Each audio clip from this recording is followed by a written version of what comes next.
Então vamos lá, cara, hoje a gente vai falar aqui sobre 4 fundos imobiliários aí que estão com dividend yield acima de 10%. Esse vídeo vai ser incrível. Para vocês que falam que eu falo pouco aí de fundo imobiliário, é só quando eu falar você comentar, você deixar o seu like, que eu falo mais vezes, que tal? Olha que acordo interessante, né? Então é o seguinte, antes da gente começar aqui o vídeo, quem é Sardinha Raiz? Cara, aquele likezão na confiança, e quem ainda não é, tem um botão aqui de inscrição, mas assim, cara, você pode deixar para se inscrever no final do vídeo, mas só se você não for mentiroso e não for esquecer. Então eu vou fazer uma coisa bem absurda para você não esquecer. Aí eu falo assim, aquele louco bateu o tapa na cara. Então nesse momento é o momento de você se lembrar que eu pedi sua inscrição aqui.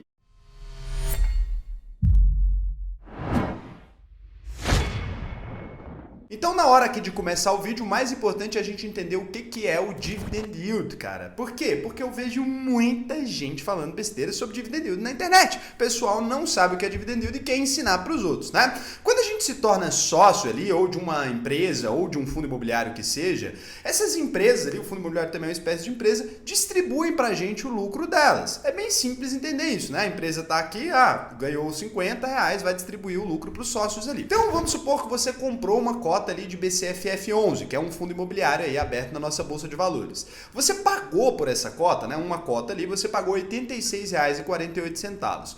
Nos últimos 12 meses, esse é um exemplo real, hein? Ele pagou ali R$5,63 aí em forma de proventos. Então até aí tudo bem, tá me acompanhando. Os fundos imobiliários ali, eles pagam proventos mensalmente, por isso eu tive que somar os últimos 12 meses ali que ele pagou, pra gente saber quanto que ele pagou ao longo dos últimos 12 meses, não ao longo do ano de 2020, tá? Foi os últimos 12 meses que eu usei aqui na conta de referência.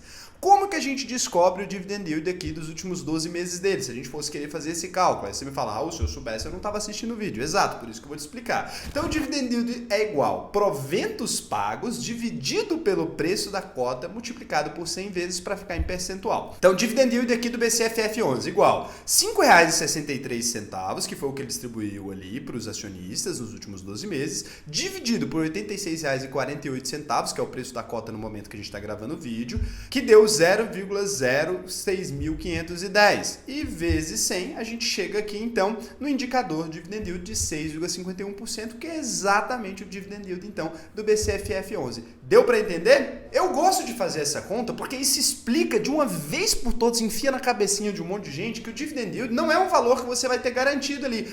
Se eu coloquei R$100 nesse fundo imobiliário aqui, então eu vou receber R$6,51. Não, é baseado no pagamento que ele fez nos últimos 12 meses. Rentabilidade passada não é garantia de rentabilidade futura.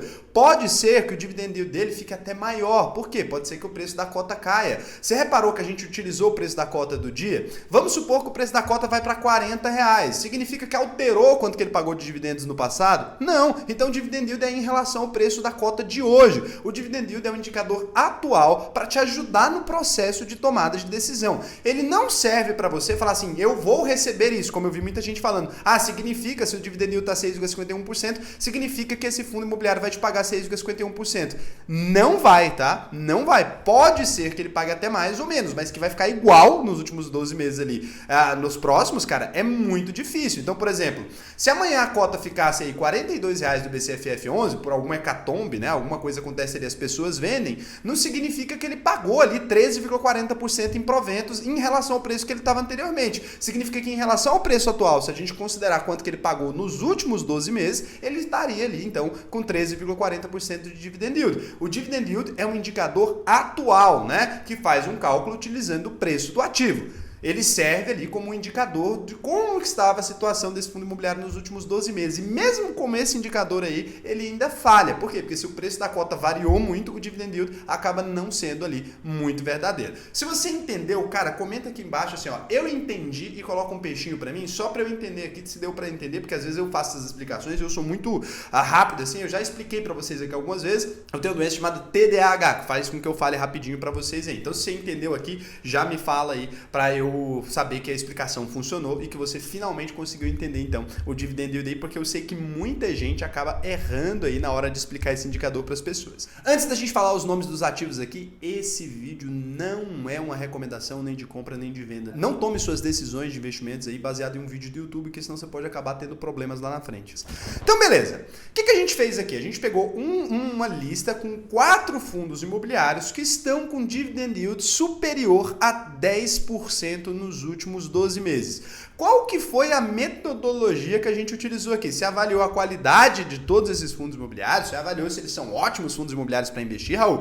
Claro que não. A gente está falando aqui de rentabilidade, né? E num fundo imobiliário a gente tem que olhar várias outras coisas. Eu vou mostrar para vocês alguns exemplos disso. A rentabilidade, às vezes, é um indicador meio mentiroso. Aí você vai falar assim, por que, Raul, que a rentabilidade é um indicador mentiroso? Então imagina que nesse mês aqui, eu estou aqui na sala do Investidor Sardinha, só para a gente ter um exemplo, eu decidi vender aqui essa sala por R$400 mil. A minha sala aqui, eu falei, vou vender essa sala que a nossa empresa não está precisando mais dela. Aí, vamos supor que eu fosse uma empresa de capital aberto ou um fundo imobiliário, eu vou ali e distribuo 400 mil para os sócios da empresa, né? Aí os sócios ali ficam todos felizinhos, né? Falam, nossa, que maravilha, recebemos uma bolada, a empresa lucrou R$400 mil nesse mês e eles ficam contando que tá tudo bem. Só que assim, se eles não prestarem atenção nas letras miúdas que eu divulguei no fato relevante ali, eles podem não perceber que a gente vendeu a sala. E aí o que acontece? No mês que vem, em vez de ter um lucro para distribuir desse tamanho, eu vou ter um prejuízo, porque agora a gente tem que começar a pagar aluguel porque eu vendi a sala. Então, um efeito ali que não recorrente impactou a gente chama isso no mercado de efeito não recorrente,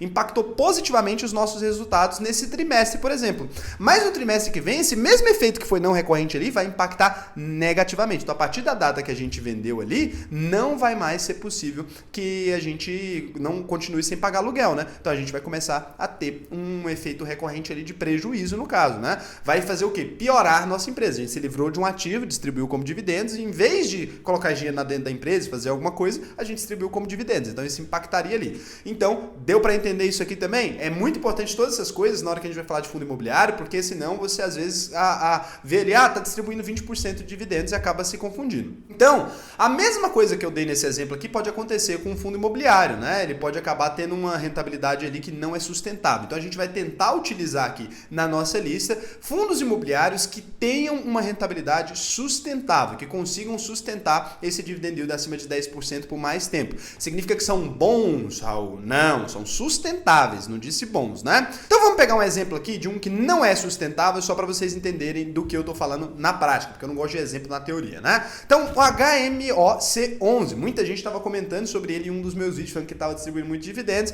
e aí, cara, eu fui lá pesquisar, né?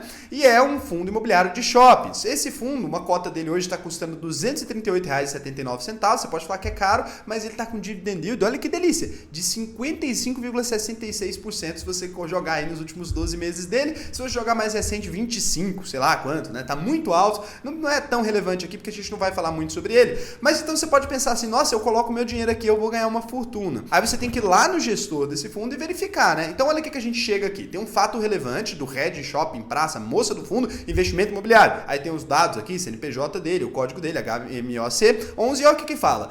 Tendo em vista o fluxo de pagamentos pela alienação do imóvel, os pagamentos para liquidação do fundo, ou seja, um fundo que está encerrando, e o lucro gerado pela alienação do imóvel, o qual será pago a título de rendimentos. Então, ou seja, ele informa aqui em quais datas ele vai fazer esse pagamento, olha lá, R$ 51,82, né? Amortização de R$ 31,40 por cota, total da cota, 83,22. Então ele fala aqui, informa todos os pagamentos que ele vai fazer para a liquidação aqui do fundo. Então não adianta você investir aqui, porque ele é um fundo aí imobiliário que já está se encerrando, né? Ele está vendendo o imóvel dele ali, por isso ele está distribuindo. Por quê? Você tinha ali um percentual, dentro da sua cota de R$ 230, tem um percentual ali que era o valor daquele patrimônio. Os fundos imobiliários são muito seguros nesse sentido. Então, se ele vende o imóvel dele, ele vai deixar ali de poder pagar o aluguel para você. Então, o que ele vai fazer? Ele vai pegar o valor da venda e te transferir, né? Tem fundos imobiliários que poderiam optar ali por não encerrar, né, as operações dele. Poderia comprar outros imóveis, né? Comprar um shopping menor ou construir um shopping com esse dinheiro, e seria possível também. E você também poderia fazer parte disso se você quisesse. Mas nesse caso aqui, eles estão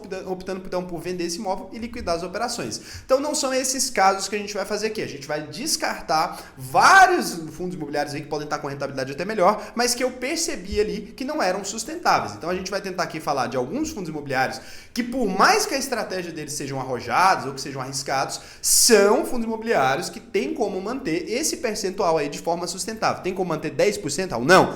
Existe como ele manter ali a receita sustentável. Pode ser que seja maior ou menor, mas são sustentáveis, tá? Então aqui o primeiro deles é um fundo imobiliário muito conhecido, HCTR11, né? Ele é considerado um dos fundos imobiliários mais agressivos de todo o nosso mercado aqui. Ele é famoso por investir ali em CRIs ligados ao setor de loteamento, tanto em Goiás quanto em São Paulo, tal, tem várias áreas aí. Na carteira desse fundo aqui existem diversos produtos ali, ele é um fundo de papel. O que é um fundo de papel? Ele investe ali em renda fixa, né, de certo modo ali. Só que óbvio, como ele é um fundo muito grande, ele consegue acesso a investimentos melhores do que você e faz esse giro de carteira consistentemente. Na carteira desse fundo ali existem diversos investimentos que estão atrelados ao IGPM, ao IPCA, né? São vários investimentos diferentes e o IGPM ali foi um indicador que foi registrado em 23,14%, né? Raul, o que é esse tal de IGPM? É o índice geral de preços do mercado, tá? É uma taxa aí que a gente usa para chamada de inflação do aluguel. Você já deve ter ouvido falar disso se você tem algum imóvel de aluguel ou se você aluga algum imóvel, tem um reajuste ali normalmente em cima dessa taxa. Em alguns casos é um índice que sobe bastante.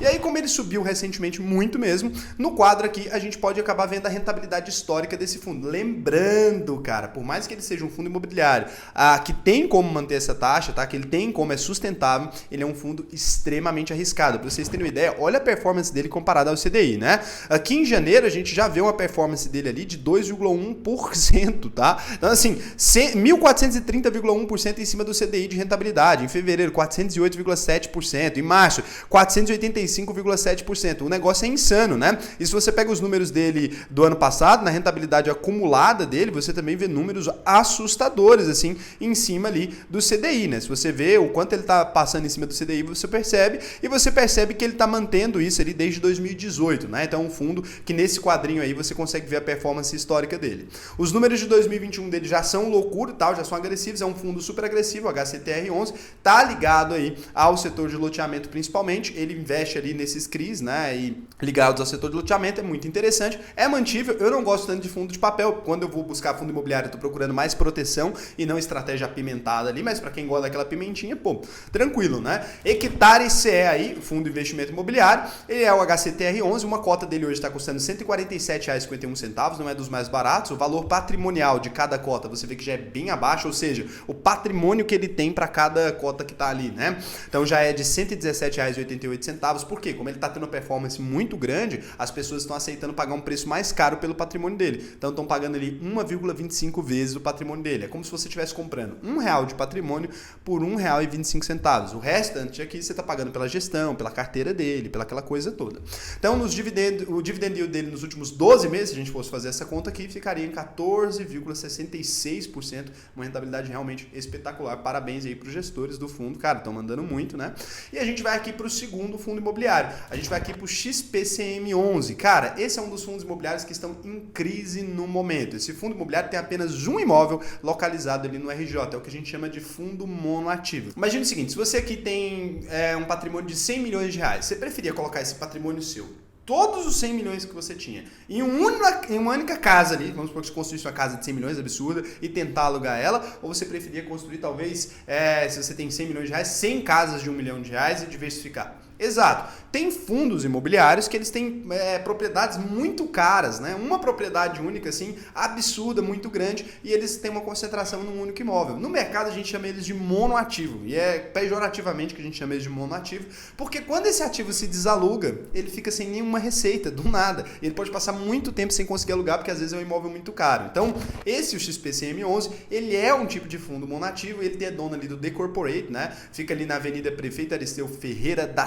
Silva, número 370, se você quiser ir lá, não sei por que razão você gostaria, o bairro dos Cavaleiros ali, cidade de Macaé, no Rio de Janeiro. Cara, um imóvel em Macaé, gente, pelo amor de Deus, né? Área bruta locada de 18.641 metros quadrados ali. Esse imóvel estava alugado ali para Petrobras, que também está aberto em bolsa, PETR3, até novembro de 2020, recebendo o aluguel dele normalmente. Eu coloquei ele aqui como um exemplo negativo para explicar aquilo ali que eu estava falando para vocês, né? Então, por ser monoativo, a partir de novembro ali, esse contrato se encerrou, não importa os critérios que ele se encerrou, a vacância dele, que antes era de 0%, ou seja, sabe o que mede a taxa de vacância? Quantos por cento dos imóveis são vagos ali dentro de um fundo imobiliário? Muito importante você saber, porque às vezes tem um imóvel ali que ele está gerando uma receita legal, mas está com 20% só de área bruta locável ocupada. E o 80% que ele podia estar tendo ali, lucrando muito mais para você, né, tá parado. Então é muito importante você prestar atenção na taxa de vacância. Então passou de 100%, que estava ali totalmente ocupado, para 0%, ou seja, totalmente desocupado. Ele não gerou renda em dezembro, não gerou renda em janeiro, não gerou renda em fevereiro, não gerou renda em março, ainda não foi alugado. Se foi alugado agora, talvez no momento que você está vendo o vídeo, aconteceu. Então ele tem um dividend yield, mesmo estando desalugado, ele tem um dividend yield, se a gente pegar os últimos 12 meses, ele vai ter um dividend yield ali acima de 10% com toda certeza, mesmo não estando alugado, né? É interessante, por quê? Porque o preço da cota, a partir da notícia de que ele estava desalugado, caiu demais, aconteceu exatamente o que eu disse para vocês que pode acontecer, o preço da cota caiu lá embaixo, né? O preço da cota caiu e o dividendo passado ali ajudou naquela conta, que a gente multiplica o dividendo dos últimos 12 meses dividido pelo preço da cota que caiu, ele ficou com um dividend yield altíssimo, né? Porque ele teve uma queda muito grande e aí o que acontece? Um monte de gente vai lá e compra, né?